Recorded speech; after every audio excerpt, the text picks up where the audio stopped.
আপনারাই বলুন তো, বাংলাদেশি খাবারের সাথে ইন্ডিয়ান খাবারের তুলনা করলে হবে? আমি প্রথমতে বাংলাদেশি একটা খাবার নিয়ে আসছি যেটা আমি খাবো। তো ভিডিওর শেষে ইন্ডিয়ান ভাই একটা খাবার নিয়ে আসবে, সেটাও দেখবেন। অল্প করে কয়টা ভাত নিলাম, ভাতের উপরে দুধ নিলাম, গাভীর দুধ, একদম খাঁটি দুধ।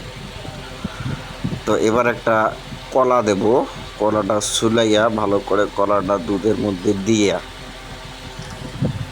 কলাটারে জাতা দেওয়া লাগবো, ভালো করে খচা লাগবো, মানে হাত দিয়ে আর কি চিপা লাগবো। ওই চিপতে চিপতে যখন ভাতটার সাথে ম্যাক্স হয়ে যাইব, এটা অসাধারণ একটা ফুড হয়ে যাইব। তারপরে দারুণ একটা স্বাদ।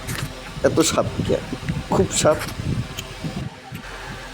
না, এইভাবে আর খাওয়া যাবে না, এখন একটু বাঙালি স্টাইলে একটু খাবো।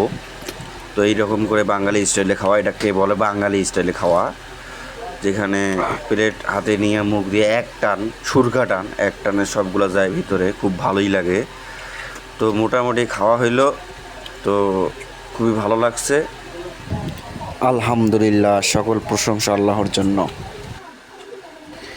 ইন্ডিয়ান ভাইয়ের সেই সুস্বাদু খাবারটা একটু দেখুন।